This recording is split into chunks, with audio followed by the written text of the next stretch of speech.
छात्रवृत्ती ट्विटनंतर आज मुख्यमंत्री देवेंद्र फडणवीस हे सेंजिनसोबत संवाद साधणार आहेत. खरं तर मोठ्या प्रमाणात व्यवस्था करण्यात आली आहे. बघा, देवेंद्र फडणवीस त्यानंतर राज्याचे देशाचे प्रधानमंत्री नरेंद्र मोदी यांनी खरं म्हणजे कॉक्रोच जनता पार्टीचे जे सगळे संस्थापक आहेत, मग दिपके असतील, अभिजित दिपके किंवा त्यांचे सहकारी, या सगळ्यांचे फोटो आपल्या कार्यालयात लावायला पाहिजे. कारण ह्या लोकांमुळे यांना कळलं की जनतेचे काही प्रश्न आहेत, ते त्यातून जात आहेत. नीटचे पेपर फुटले आहेत, लक्ष घालत नव्हते. त्याच्यामुळे देवेंद्र फडणवीस यांनी आता जो कार्यक्रम करतायत, कुठे करतायत? हां ना, व्यासपीठावर अभिजित दिपके वगैरे सगळे तरुण लोक आहेत, आदित्य ठाकरे असे त्यांच्या लावले पाहिजे. ह्यांच्यामुळे तुम्हाला हे सगळं सुस्त्याने करावं असं वाटतं. काल जेएनजीचे एक मेळावा पुण्यात झाला, छात्रोक्ती गुण. तेव्हा हेच मुख्यमंत्री असं म्हणतायत हा पेड इव्हेंट आहे. आज तुमचा काय?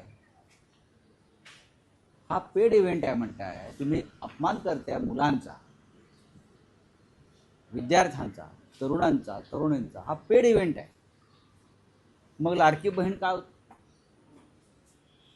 लाडकी बहीण मतं विकत घेण्यासाठी 1500 रुपयाला जो पेड इव्हेंटच होता. बिहारमध्ये 10,000 रुपये टाकले मोदींनी, हा पेड इव्हेंटच होता ना. भारतीय जनता पक्ष हा एक पेड इव्हेंट आहे. स्वतः भारतीय जनता पक्ष संपूर्ण हा काय पक्ष नाही, हा एक पेड इव्हेंट आहे. हा पेड इव्हेंट, तो पेड इव्हेंट, तो पेड इव्हेंट. एक अत्यंत गंभीर प्रश्न महाराष्ट्रामध्ये सध्या आहे. त्याच्यावरती आपले मुख्यमंत्री काही बोलले आहेत का? पोषण आहारात शालेय मुलांच्या निकृष्ट दर्जाचं भोजन दिलं जात आहे. आंबेगावमध्ये एका शाळेमध्ये कच्चं धान्य, कच्चा वाटाणा आणि इतर सगळं हे 13 शिट्या घेऊन कुकरच्या शिजलं नाही, हे लोकांसमोर आणणाऱ्या रेश्मा पारधी या शिक्षिकेला निलंबित केले. हा वाटाणा 13 शिट्या देऊन शिजला नाही. देवेंद्रजींनी हा वाटाणा घेऊन आपल्या घरी शिजवावा, वहिनी साहेबांना द्यावा, शिजवा म्हणावं. आणि तुम्ही त्या महिलेला निलंबित करता, शिक्षिकेला, जिने त्या मुलांना किती निकृष्ट दर्जाचा आहार मिळतो हे जेव्हा सांगण्याचा प्रयत्न केला. एका बाजूला तुम्ही सांगताय प्रधानमंत्री त्यांच्या मंत्र्यांना की रील बनवा, इंस्टाग्रामवर या, संवाद साधा, असं कोण म्हणताय? स्वतः देवेंद्र फडणवीस आणि एक शिक्षिका, अंगणवाडी सेविका. तेव्हा सरकार किती निकृष्ट दर्जाचं. हे कोण आहेत? हे पुरवठादार हे सगळे नागपूरचे आहेत.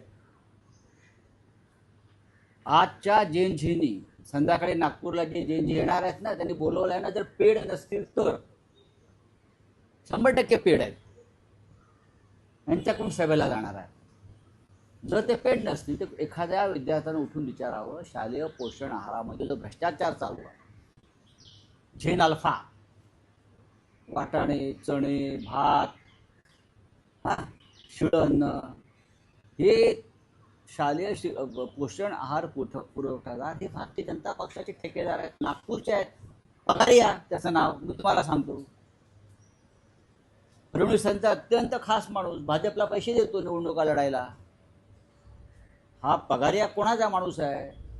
जो हा निकृष्ट दर्जाचा चायना माल वाटाणा, हा प्लास्टिकचा वाटाणा मुलांना खायला घालतो.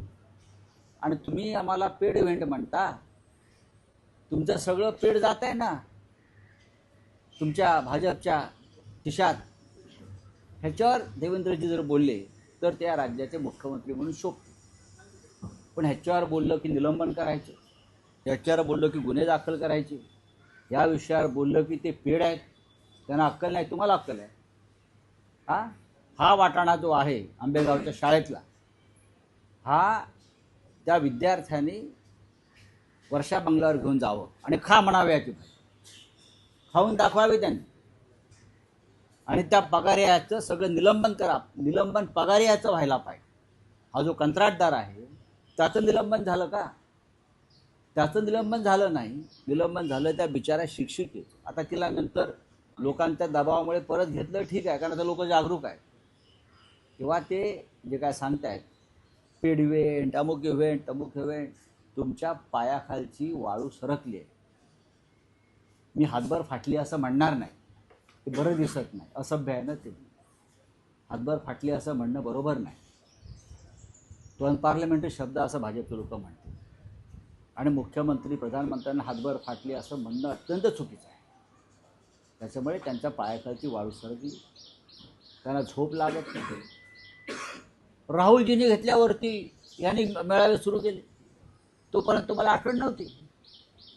आदित्य ठाकरे यांनी आमच्या जैनजीचे मेळावे, मैदानं वाचवण्यासाठी जैनजींचे आंदोलनं सुरू केले आदित्यजींनी. त्यानंतर हे यांना आठवण झाली, मंत्री जातात विद्यापीठामध्ये. आता जतीनराव माझी जर एखाद्या विद्यापीठात गेले, तुम्ही कल्पना करा की ज्यांना हो का ठो कळत नाही शिक्षणातलं, असे अर्धे मंत्री आहेत तुमच्याकडे. त्यांना तुम्ही विद्यापीठात पाठवणार, हा जैनजीचा अपमान आहे. महाराष्ट्रात असे अनेक मंत्री आहेत, त्यांचा संबंधच नाही काही. त्यांनी शिक्षणाचा आयचा भो करून टाकलेला आहे. संसदीय शब्द आहे, सिनेमा आलाय त्याच्यावर, त्याला पुरस्कार मिळाला या सिनेमाला.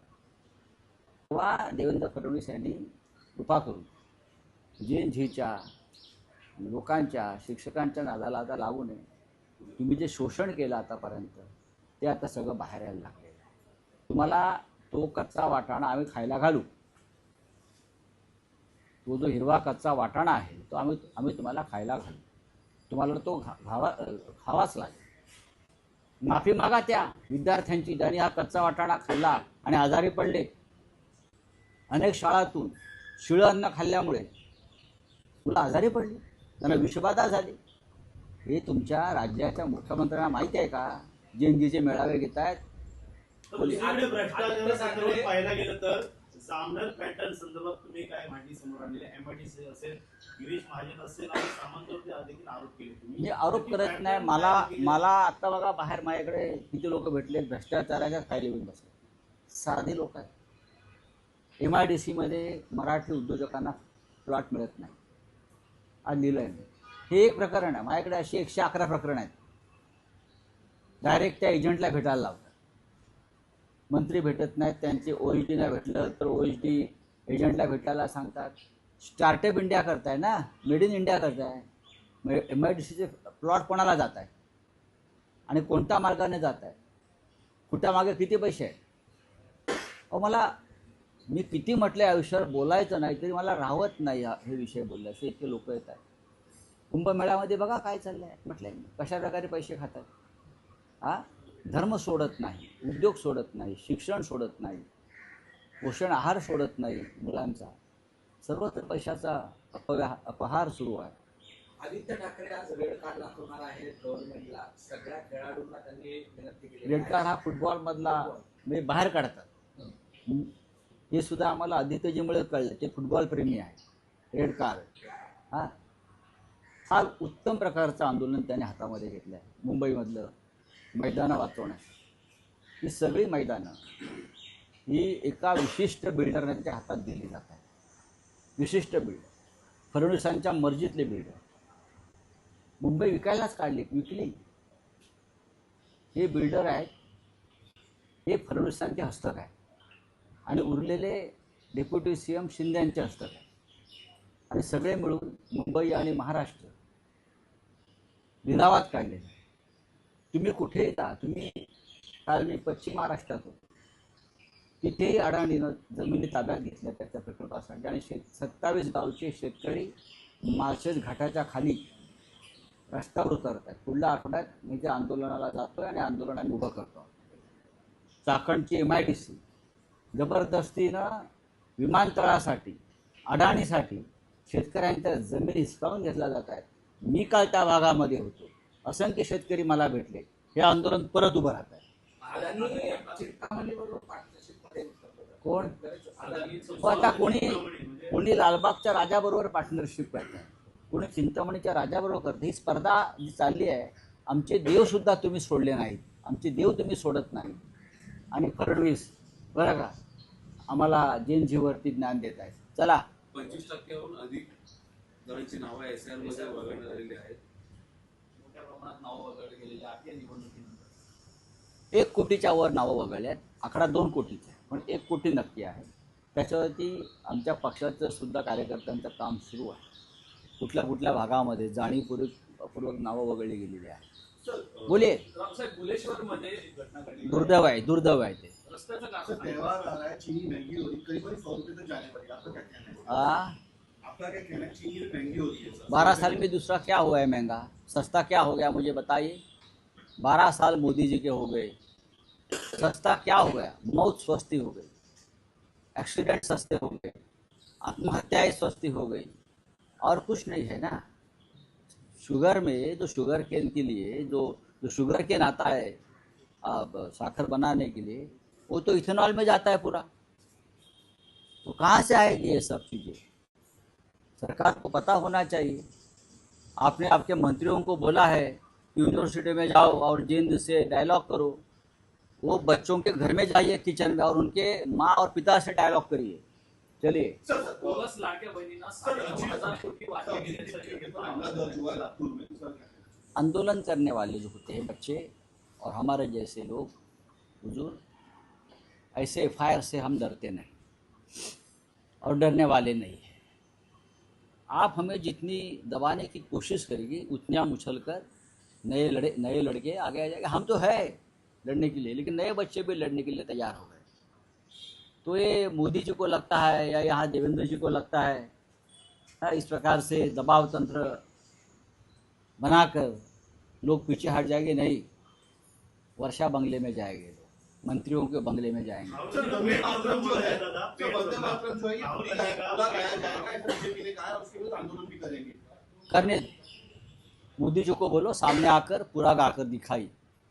जो उनके जो 6 छंद है विदाउट टेलीप्रॉम्प्टर, पहले जय शाह को सामने लाइए, जय शाह को बोलो, गाइए जय शाह को, बाद में मोदी जी गाएंगे, फिर अमित शाह गाएंगे, हाँ, फिर जतिन राम मांझी गाएंगे,